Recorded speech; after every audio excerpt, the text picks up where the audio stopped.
All right. So I haven't I haven't got much more of an idea of this other than woke hippie death cults of this 1970s and woke today, and 1982's response to the James Jones death tapes, and 1982's response in the movie Conan the Barbarian, or RoboCop, or something like that for the criminality for RoboCop as a response, or Dirty Harry, or something like that.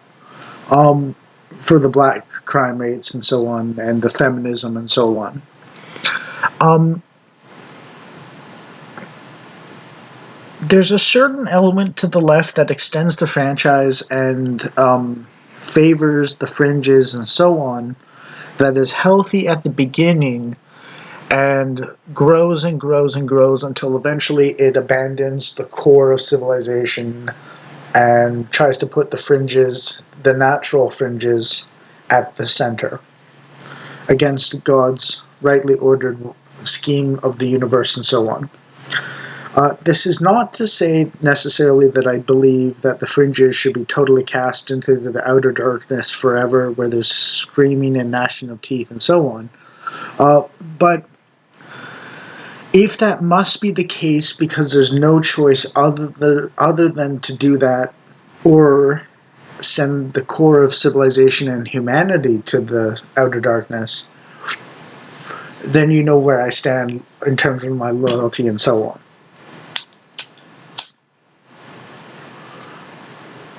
Um,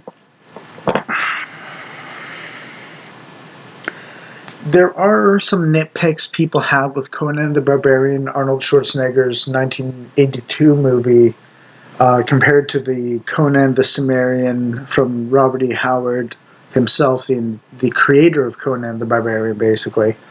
But 1982's movie is a response to the hippie death cults and the James Jones death tapes and all that kind of jazz about the right approach to these death cults.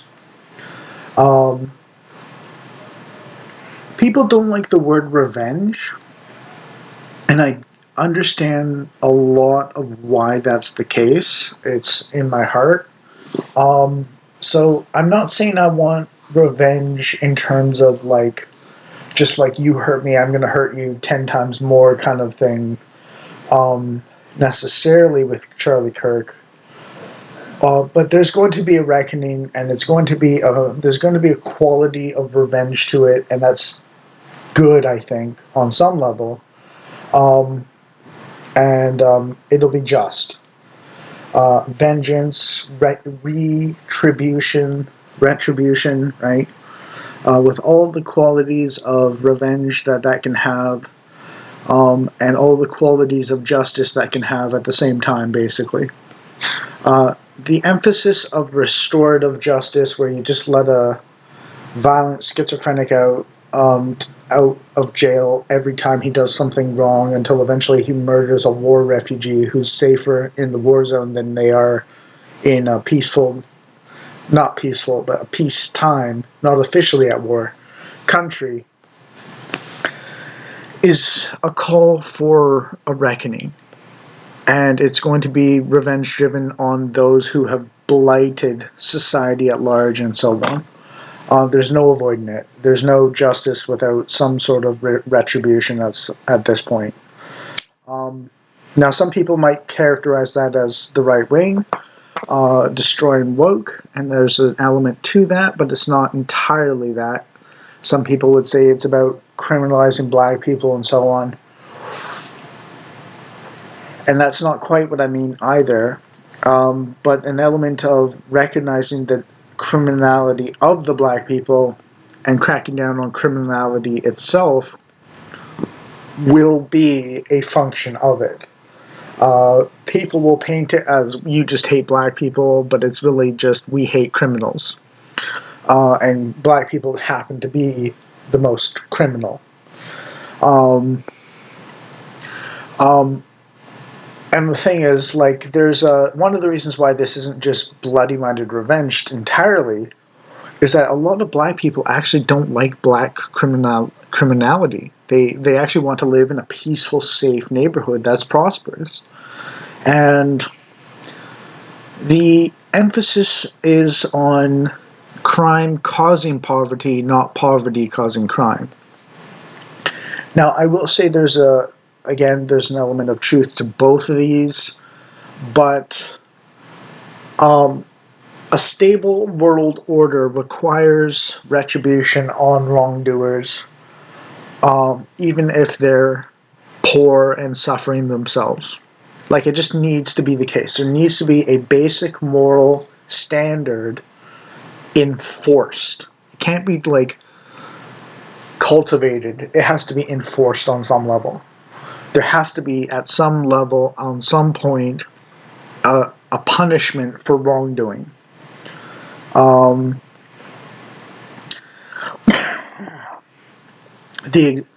And I want to say this is also a thing where, like, I've made a point to try and declare that I've known prophets of God, and I've had a couple prophetic dreams. Nothing too fancy, nothing too world-shattering, nothing too I know what's going to happen in the wider world kind of things for my own experiences. But my friends knew some things, and they told me some things. To the point where, like, I got a 70% hit rate based on my memory of searching something, and the thing actually existing in the search records of Google and so on. 45 out of 65 search results for my Google trend searches of things that were said to me, and I searched up around 2004 to 8, with about 3 of them being 2009 to 10. You know, like searching John Wick in 2009 and Doom, The Dark Ages in 2007, or Kevin Yamagata in 2008 August, when the comic that had him as the first protagonist came out in October 2008, 2 months later. Or like Kevin Goodman in 2006 or 7 or something like that, when he was a character that was introduced around 2011 or 12 in the same comic. And my first name is Kevin, so this is like actually like a personally relevant thing in a sense, where like a prophet of God told me to look up these two Kevins and told me they knew the future, and I was like, what the hell are you talking about? And it was wild and it was insane and so on. But then these people, these characters came into existence after, as predicted, in a comic that I was hooked on, because it was about people who could tell the future and were trying to guide humanity through art. And I don't mean like as like the one be all end all of all things, but they tapped into the line of truth because of a godlike figure who would lead them along and so on. And what I learned as someone who's got the receipts for having known about the future on some level is that even a prophet of God's doesn't know the future entirely. Only God knows the future entirely and so on. And so we need a bit of humility. And the problem with these total systems and these total beliefs and these total worldviews and all that is they promise total knowledge when they just cannot deliver on total knowledge. Like, it's just impossible for any mere mortal and so on, so you have to have a God complex to do it. And that's where cults come into play, basically. People forget that cults basically promise total wisdom and they deliver total depravity because they ignore all the real details of life and so on. And though there's a good quote on this called "The perfect is the enemy of the good." Now, previously in my schizophrenic beliefs, I was kind of like, oh, you know, that's like saying God is the enemy of a good man and so on. And that was like my fear and so on. But what I'm learning is it's perfect. The perfect in a person is the enemy of the good in a person. And the word play or the trick is that perfect doesn't mean perfect actually. It means perfect in your own viewpoint. So your own viewpoint of your perfection is the enemy of your goodness as a person in reality. And the left thinks they understand history perfectly because, Karl Marx said so or something, or Gramsci said so, or like because some expert TM said they understand it exactly, and so on. And the right understands that no single person is correct. And there's actually totally correct, sorry.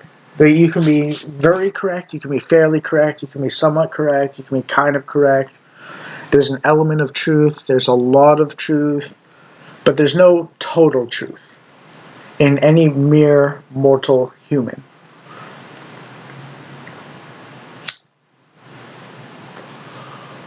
And what this means is you have to look at different sources and so on. And one of my things is I'm a 130 IQ, top 2% intellect, tested and verified kind of person, basically, who's an INTP as well. So, my entire shtick is basically going against what I just said as a natural disposition and so on. But over the time that I've learned things, I've learned that I'm a better teacher than many people in some sense. But my unique attributes are that I understand the conceptual level and the theoretical level, but there's a substrate of action-oriented thinking that I am not capable of on the same level as other people. So there's a navigator and there's a helmsman. And the helmsman is the one actually steering the ship with a certain degree of vision, and the navigator is plotting a course with a lot of predictive capability in the cosmos. And the navigator and helmsman dichotomy, with a captain to mediate between the two, is like the Freudian trio of like Spock, Kirk, and what's his name? Bones McCoy in Star Trek.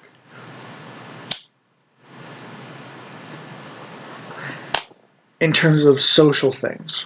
Now, I know that technically in Star Trek, what's his name? Zukov is the helmsman technically and so on. But in social things, McCoy is the helmsman of social stuff. And Spock is the navigator, and Kirk is the mediator between the two, basically, on moral things. So you have 3 to 4, and then you have Uhura as the communications person, and that reflects a woman's natural disposition towards charismatic, and I don't mean the religious charismatic, but charisma-oriented, sort of like socializing and so on, as a communications officer. Like the original Star Trek, the original series, is a good example of the roles that people should naturally play in a society. It's sort of progressive for its time, but it's based in its time when things were reasonably stable in terms of the fundamentals of how to organize society back in '66. Before the hippie death cults emerged and so on. And then there's Scotty, the engineer, and so on, and he's a mechanical kind of guy, and so on. You don't put Uhura in engineering. You don't put Spock in patient care and doctors sort of what's it called, the caretaker's touch or something like that. You don't put McCoy in analyzing the quantum physics of an entity or being as a science officer. You don't put Pavlov in the captain's chair necessarily. I can't remember what Oh, what's his name? George Takei is the actor. I can't remember the character's name, but George Takei is the actor. Zulu. I can't remember what his role in this whole thing is exactly, but um, you know, um, the original Star Trek, the original series, is a relatively progressive for its time, but grounded and stable vision of society.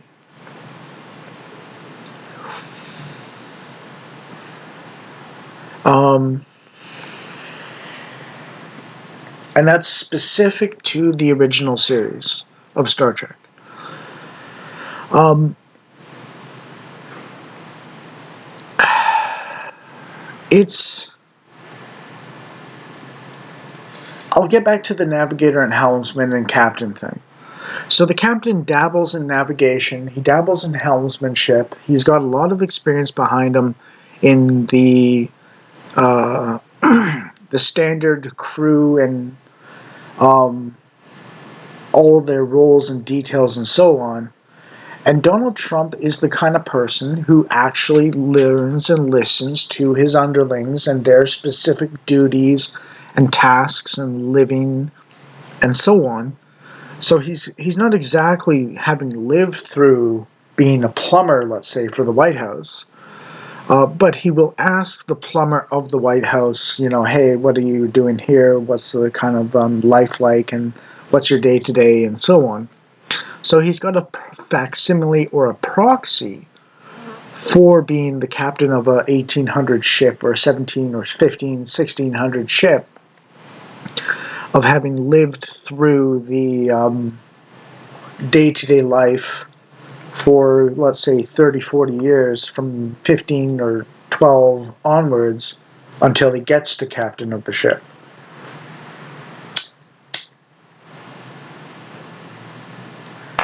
And that's what makes a good captain. He understands the details of those living under his command, and he is details oriented, but also has a certain amount of theory and practice and principle under his belt and so on. Um, I mean, the entire point of a ship is that it's supposed to be a facsimile of society. It's also known as the ship of state as a metaphor for a country and so on. And a genuine ship is supposed to be, roughly speaking, a facsimile of society in the unknown. And a port has a lot of, let's say, hookers, or comfort girls or something like that, because the sailors want that feminine connection. Now, this is kind of a dysfunctional connection. And a lot of sailors retire when they hit pay dirt with a big with a big trip around the world and find spices on the other side of the world and bring them home when no one's heard of them before, and they make it rich, selling to the king or queen. And this begins the process of opening up what was unavailable to anyone to the richest, who then form an industry providing to everyone more and more below the absolute top of society as time progresses. And you can look at tobacco and smokes and cigarettes, and that's actually how it worked. You can look at tea, and that's how it worked, and so on. And the thing is, the right wing today actually follows these principles on some level. Now, granted, the beggar in the street might not get a lot of tea, might not get a lot of tobacco, they might not get a lot of spices ever, but most people get more of it as time progresses, as this process of discovery or invention and increased efficiency through technological innovation or increase of global networked trade or not necessarily mass immigration or even offshoring of factories, which is like a perversion of this process in some ways. Um, but the bringing of the product and the knowledge of industry home so that you can make it yourself. And that's why it's a perversion, because it's draining what we already have into the rest of the world, as opposed to bringing it home for our own capacity to develop and so on.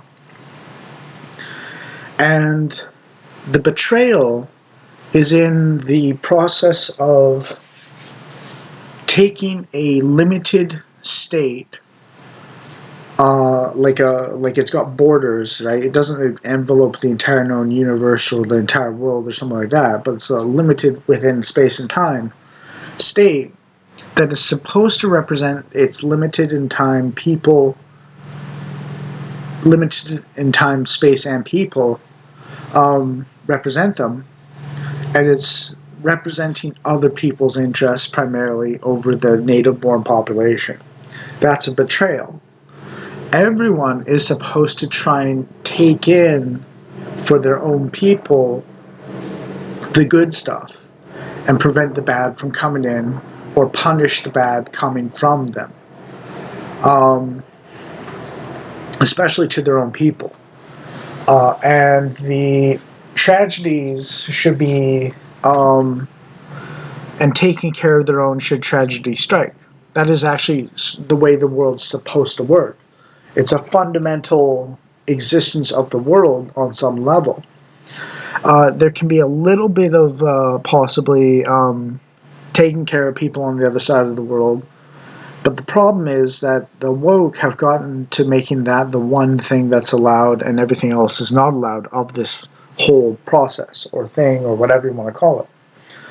Which is what I mentioned when I said they support the fringes, making the fringes the core and center of civilization, and abandon the actual core and center of civilization that actually exists and is the only valid core and center of civilization. Um, and a cult is the kind of thing where, and this is going to strike on the Nazis and it's going to strike on the fascists and the communists and so on. And it's going to strike on the woke. And it's also I'm going to strip it of the specific socialist intonations for a second here, although typically these things are all socialist. All four of those things are socialist, basically. But as a sort of acknowledgement that the right could theoretically engage in this kind of thing, which I don't believe is going to happen in reality particularly much, but there might be a little uptick in it on the fringes of the right.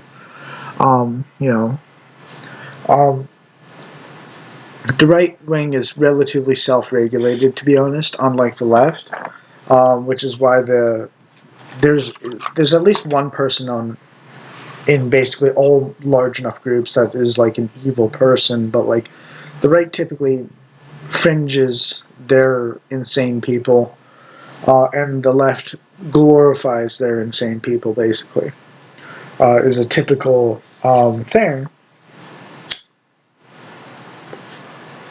But I will humor the possibility that the right could get into this, and I'll explain what the right could theoretically do to get into this position.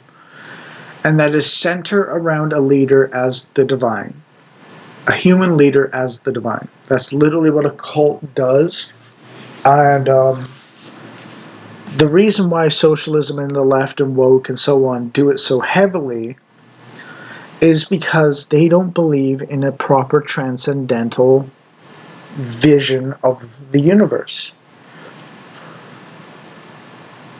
Yeah. You look at Jesus and he's saying, like, he is a refugee of oppression, but he returned home. He believes in hospitality towards the foreigner, but he also says those who jump the fence, which I think is where the term comes from actually, instead of going in by the gate, will be cast out into hell, basically. And no, this is not a matter of just inviting the world in and saying, oh, well, we're the world's first post-national state. Our people in our country don't own the country they are in. That kind of bullshit. It's a matter of discernment and selectivity, and you genuinely are one of those few people that actually wants to partake in our society and civilization and adapt to us, not us adapting to you as a foreigner. It's our country, right or wrong. If you don't like it, get out of our country. There's like literally 250 other countries. And if enough of you like our country for real, then you can turn your own country into something closer to our country. That's the way it's supposed to work. So there's an element of hey, this works actually, and you can replicate it and copy us and do it yourself. It works for me, and you can do it too. And that's what nationalism basically is, and that's why the right wing exists. It's in modernity. It's not a matter of the end of history, like Francis Fukuyama. It's not a world. It's not a one world government.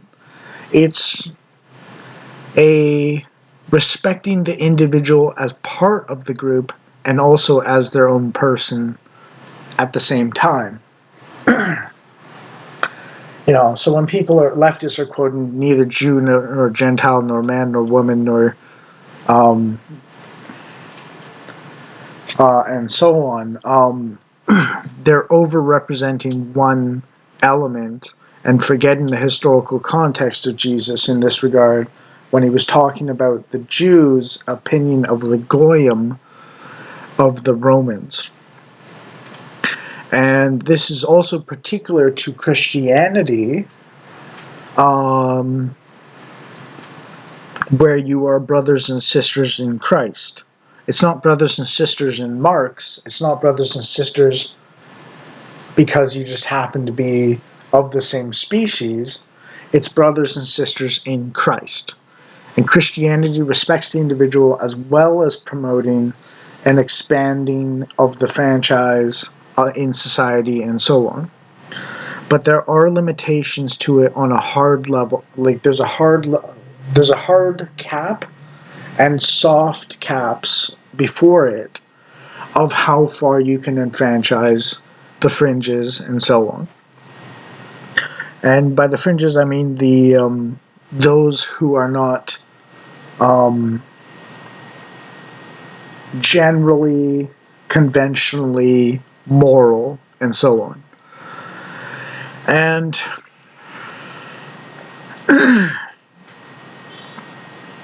this means that some people will inevitably go to hell, basically.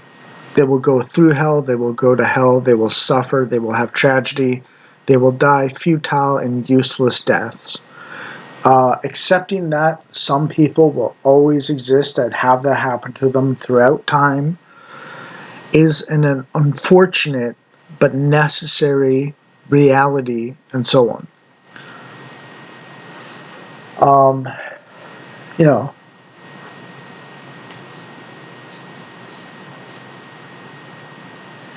But it's a question of who needs to have that be the case mostly.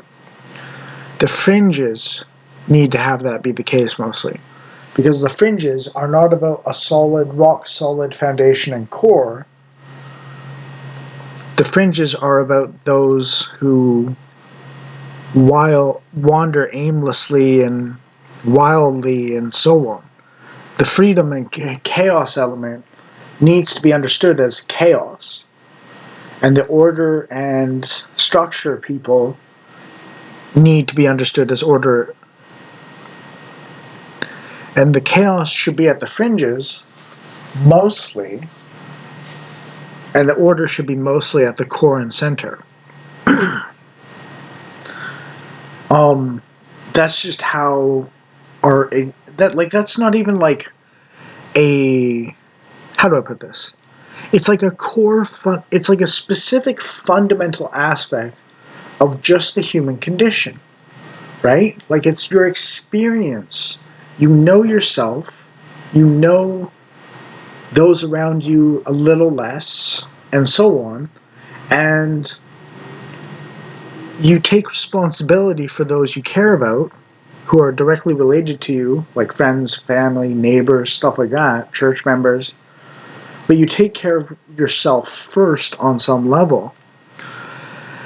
And it expands outwards, but there's an outer limit to your expansion of domain and dominion and influence and responsibility and so on. And we test those boundaries,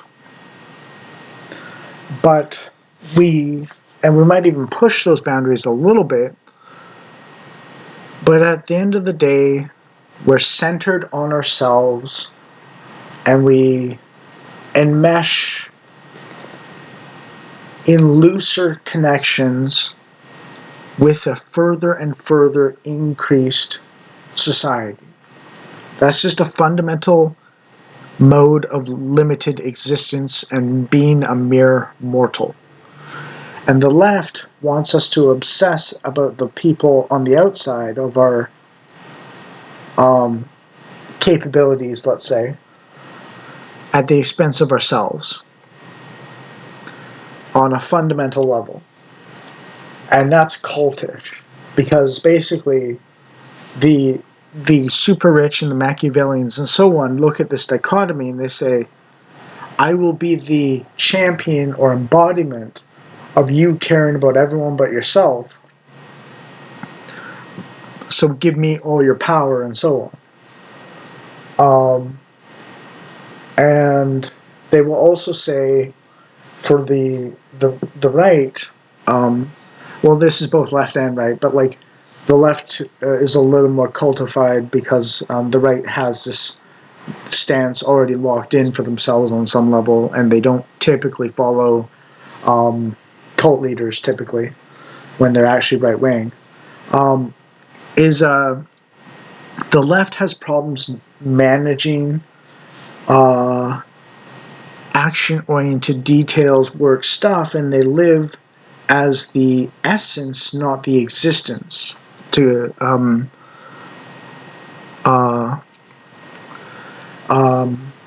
mention Sartre, I guess, on some level, or what Sartre was talking about, and C.S. Lewis or Kierkegaard was talking about, and so on. And so they suck at navigating the details of life. And the thing is, we need the navigator, the essence, and we need the helmsman, the details. And day-to-day details is the helmsman, and weekly or once a day at nighttime navigation is appropriate as well. Or like once every 2 hours or something like that, you know what I mean? Like, it's not like the helmsman is always working and the navigator is like working once in a while, basically. So the essence focus is not helpful for a majority of society. The existence details is helpful majority-wise for society. And what the left does is it takes the essence aspect and it confuses the spirit of something with the specifics. And it tries to force everyone to be in the spirit of things, ignoring the specifics. But the problem is the left is the specifics make up all those things. They like to throw the existence precedes essence aspect, but they don't actually embody it. And embodying the thing is actually important.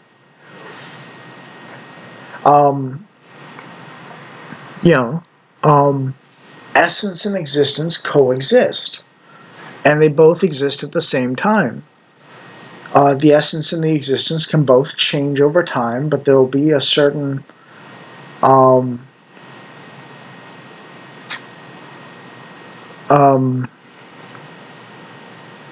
it's like the ship of Theseus, right?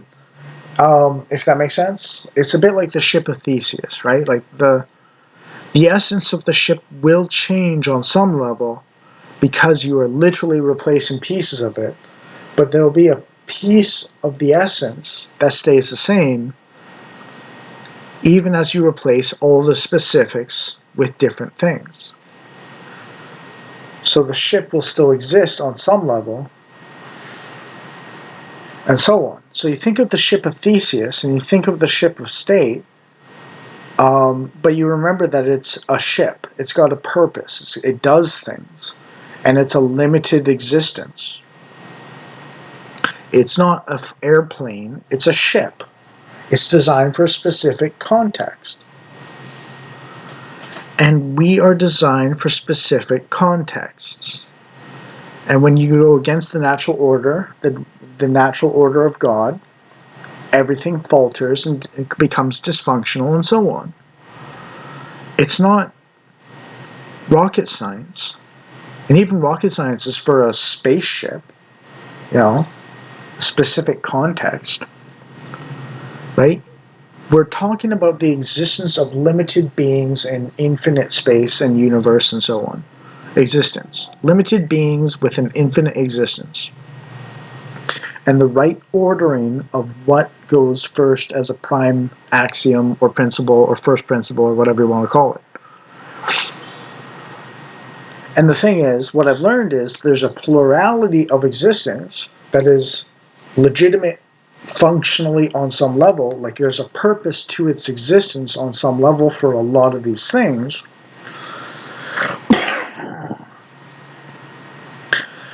To give an example, I mentioned earlier that I'm a 130 IQ INTP, but I can't work with my hands. I suck at it. Like, I can barely mow the lawn, basically.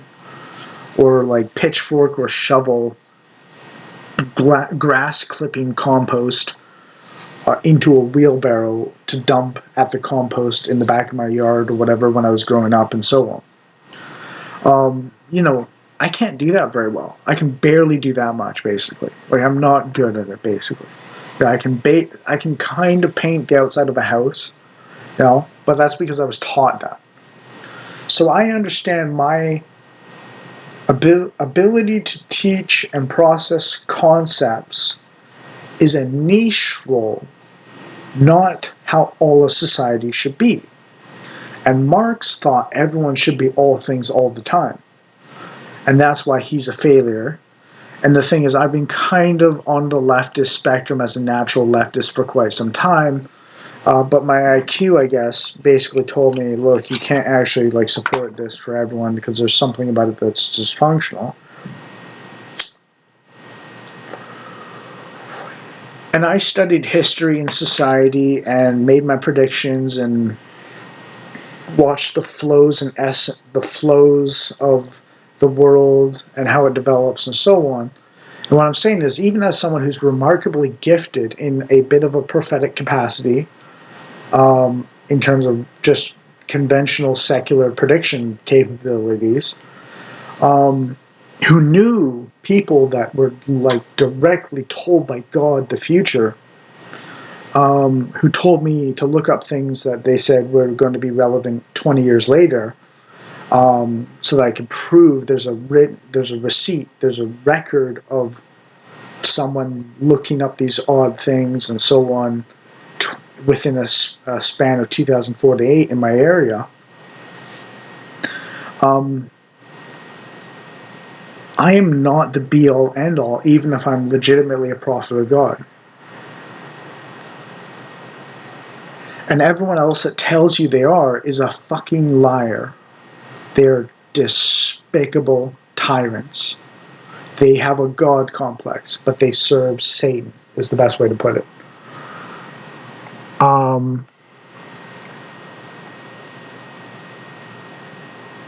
Being able to predict roughly something that exists does not mean you understand the full thing. And to understand the full thing is more important at that time. You can give a warning that there's a dragon, but whether or not it's a black dragon or a red dragon or a blue dragon or whatever elemental dragon type it is, the wizard needs to prepare his spells, let's say in D&D, around the possibility that it's whatever of those dragons. Because if it's a red dragon and he does fire spells and that's all he does, then he's screwed. Yeah, but the warrior or the paladin or the cleric, on some level, already has a toolkit that is just generally good for most things. And it's about the foreknowledge to prepare based on a warning, to get shape, to give a certain contextual limitation to what you need to deal with in the future that is otherwise totally chaotic and infinitely confusing and so on. And then there's the more specific, accurate, detailed analysis of the exact situation as you've encountered it and so on. And what I mentioned earlier is that some people are much better at dealing with the contextual situation as it unfolds within their time space of existence.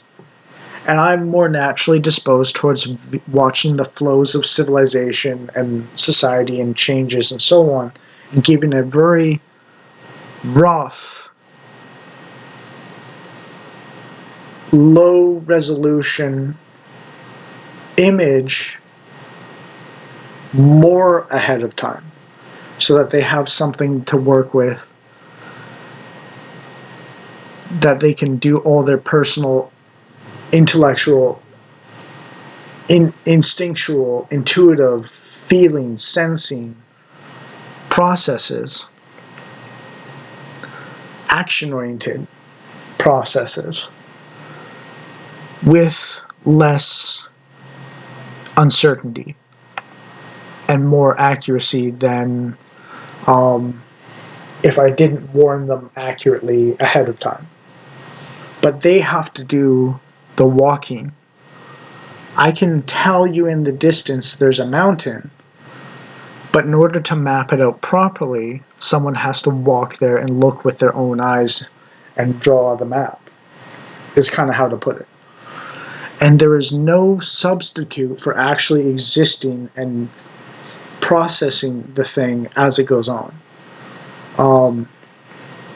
And that's what the leftists don't understand. They think they can map out the universe by looking at it. And that's all they do. They look at it from one position. And the right typically walks there and then looks at it and so on. And the left is supposed to be the court wizards, and the right is supposed to be the kings. And the right is supposed to be the shamans, while the left is supposed to be the bards, basically. But there's a room for the opposite to exist on some level occasionally, on all those four being the opposite side, basically. Or any intermix of those four being opposite or something like that, or the same. It's not about necessarily just the one be all end all situation and party composition of a Dungeons and Dragons adventuring party or something like that. It's about that party in that specific context. And we guard against over specialization into one thing for a reason, because life is complicated and we don't know how to prepare for literally every single possibility to exist. We don't know the exact future. We can guess at it, we can be reasonably accurate in limiting to a rough position where the thing is, but someone has to go investigate it in order to experience it, for it to be known for real. And that's what memory's for, and so on. And that's why older people tend to be wiser, although one of the things about wisdom is that it's not automatically gained just because you get older. If all you do is watch Marvel slop and play feminist video games, then you're not going to be wise.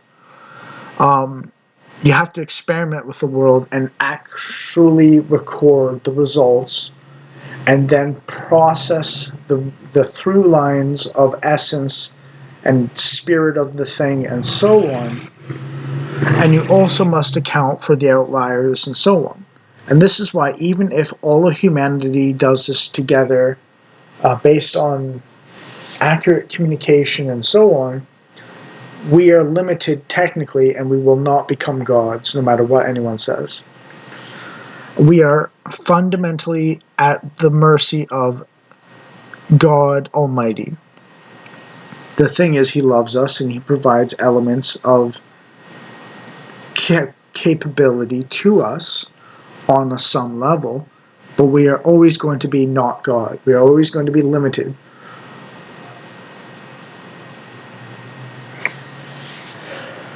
And until the left recognizes this about themselves, not just saying it about the right, but saying it about themselves, because the right's already plenty aware of its own limitations on some level. The left will remain totalitarian, woke, and chaotic, and evil, anarcho-tyranny. The right may eventually forget its own lessons a little bit, and it will gradually drift into authoritarianism. But authoritarianism is not as bad as totalitarianism for most people. It's a matter of degrees. And that's the thing. We don't want authoritarianism, but we also way less want totalitarianism. And if the choice is between authoritarianism and totalitarianism, we're going to choose authoritarianism. And like I said, the left doesn't understand the details. They understand the essence. And the details are important because authoritarianism is a matter of degrees to totalitarianism. And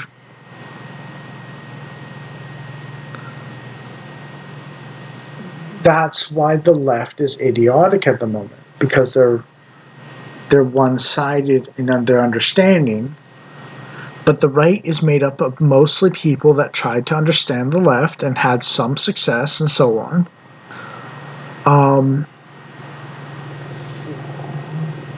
But they don't like the left's way of living. And that's one of the reasons why, as they say, the right can understand the left just fine, and the left doesn't understand the right. And you look at the left saying, we don't want to listen to right-wingers at all, when they're in ascendancy, when they're in charge, they don't want to listen to the right. But the right was listening to the left when the left were out of power, which is why the left got power. And they were listening to the left when the left was in charge, and they learn from the left whatever minimal value the left had in its idiocy, basically, and incorporated it into the right. And so that's why when you look at those maps of ideological dimensions between left and right, the left is focused around a certain very small set of beliefs with minimal difference, and the right is basically like 5 times wider in every direction. And that's why the right is going to win, because it encompasses more of the broad human experience accurately within its paradigm. And the left doesn't. And it's roughly equal now, but as time progresses, the right is going to grow and grow and grow in support until eventually it's the majority, and that's all there is to it for some time. And then the left will need to listen to the right and formulate new patterns and positions and so on, and so on. But there is also, like I said or hinted at earlier, finally, the fact that the right is more built for dominion and governance and power, and the left is more built towards variety and expression and the fringes. Those are the natural states of both of them. And they both should have an honored position as those things, but not necessarily the opposite, the other part of it, as left or right. There will be extreme cases where that is true, right? Like, for instance, I'll give an example of this. The occasional left-wing government might be important for the continued happiness of its people and so on. But the occasional right-wing artist or author, like J.R.R. Tolkien, for instance, might be important for the continued happiness and prosperity and vitality of its people as well in the artistic domain. So you'll get these, the best leftist can be in charge of government, but you don't want the second best leftist in charge of government.